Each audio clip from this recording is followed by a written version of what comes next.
Why do we yawn? And why is it contagious? You yawned before you were born. Around 11 weeks into a pregnancy, when the entire human being is barely the size of a fig, ultrasound scans catch something strange. The fetus slowly opens its mouth wide in a long, unmistakable yawn. Think about what that means.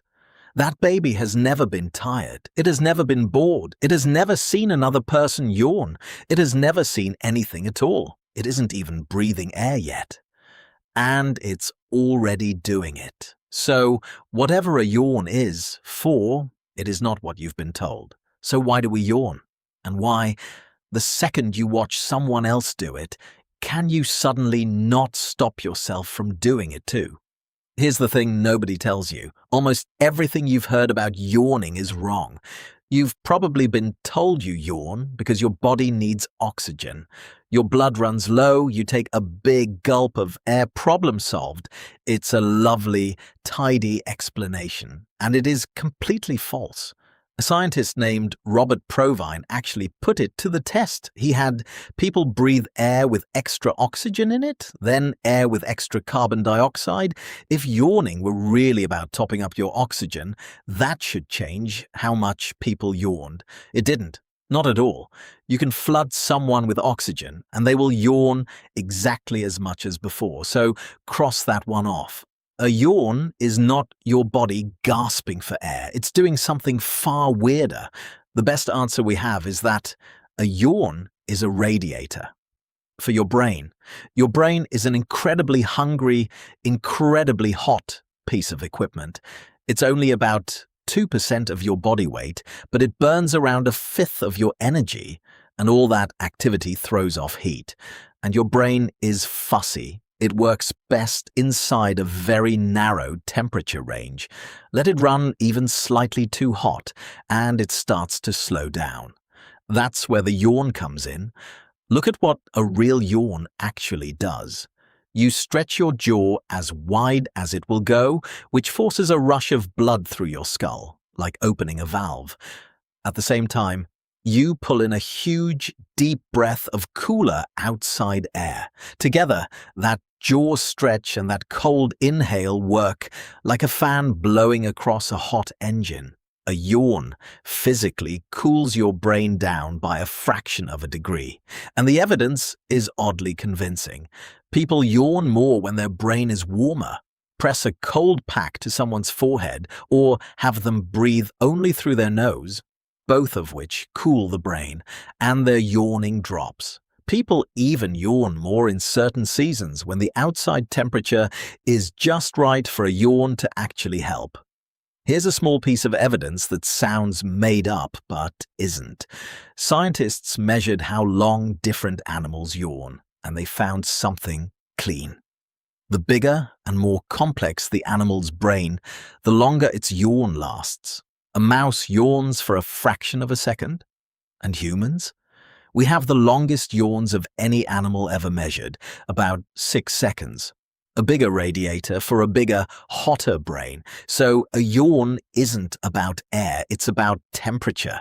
It's your brain quietly hitting a reset button to stop itself from overheating, which leads to a very strange conclusion. If a yawn cools and resets your brain, then yawning is not a sign that you're falling asleep. It might be your brain trying to wake you up. We've got it completely backwards. We treat a yawn as the ultimate signal of boredom, the rude thing you do in a meeting to announce that it's putting you to sleep. But watch when people actually yawn. Olympic athletes yawn right before they compete. Paratroopers yawn in the plane, in the final seconds before they jump out of it. Performers yawn in the wings before they walk on stage. None of those people are sleepy. They are about to do the most alert, high-stakes thing of their entire day. They yawn precisely because their brain is trying to sharpen up, to cool down, snap to attention, and shift into a new gear. A yawn is not the sound of your brain switching off. It's the sound of it changing channels, a transition, a reset between one mental state and the next. which is exactly why you yawn when you're tired, and when you wake up, and when you're stressed, and when you're bored. Every one of those is a moment your brain is trying to change gear. So that's the first mystery, more or less solved. But it leaves the strangest part completely untouched, because none of this explains the thing that makes yawning truly bizarre. It's catching. You know exactly what I mean. Someone across the room yawns, and a few seconds later, without ever deciding to, your own jaw is stretching open. You don't even have to see it. Hearing a yawn can do it. Reading about a yawn can do it. In fact, I'll be honest with you, there is a very good chance you have already yawned since this video started, and we are going to keep talking about it. So, good luck. Why does this happen? Why would your body copy a completely involuntary action off of someone else's face?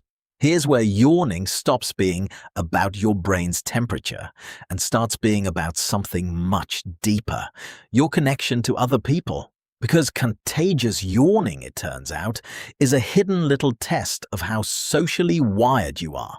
Not everyone catches yawns.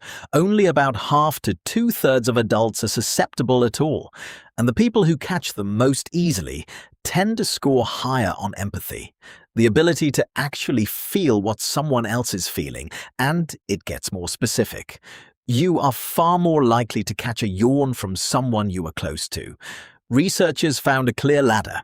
You catch yawns most easily from family, then from close friends, then from acquaintances, and you're least likely of all to catch one from a total stranger. The closer the emotional bond, the more contagious the yawn. Your body is literally more in sync with the people you love, and children give the whole thing away. Babies and toddlers don't catch yawns at all. Contagious yawning only switches on around the age of 4 or 5, which is exactly the age when a child's brain develops the ability to understand that other people have their own minds, their own feelings. The moment you become capable of empathy is the moment you start catching yawns. The link is so reliable that scientists have studied contagious yawning as a window into how the social brain works. A caught yawn is a tiny, involuntary flicker of your brain mirroring another brain.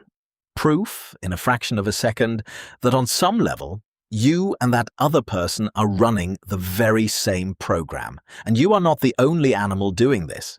Chimpanzees catch yawns from each other. Wolves do it, and here's the one that gets people: your dog can catch a yawn from you. Studies have shown dogs yawn back when their owner yawns, and they do it more for their owner than for a stranger. That same closeness gradient reaching all the way across species, which suggests contagious yawning is ancient.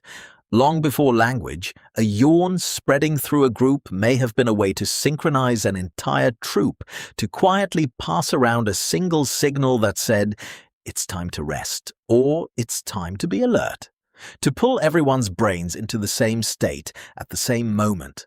A group that rests together and wakes together survives together. So put it all together, and a yawn is doing two enormous jobs at once. 1. On the inside, it's maintenance, a radiator that cools and resets your overheating brain and sharpens you at the exact moments you need it most. 2. On the outside, it's a bridge, an invisible thread that ties your internal state to the people around you, passing your brain's reset button from one person to the next, keeping a whole group in sync without a single word being spoken. Which brings us all the way back to that fig-sized baby in the womb, yawning 11 weeks in with no one to catch it from and no one to pass it to. Because that's the beautiful part. Yawning started as something completely private, a brain cooling itself long before it had a face to show anyone, and somewhere along the line, evolution took that lonely little reflex and turned it into one of the very first bridges between two minds. A thing you do alone, in the dark, before you are even born. That later becomes a thing you cannot help but share. So the next time someone yawns across the room and your own mouth betrays you, don't be embarrassed. It isn't boredom, it's your brain staying cool and quietly admitting that you're a little more connected to that person than you thought. If this made you look at something as boring as a yawn a little differently, hit subscribe. It's the whole reason videos like this can keep happening. And drop a comment with a why question that's been living in your head. The best ones become the next video. And be honest, how many times did you yawn? Don't read this. Go watch it.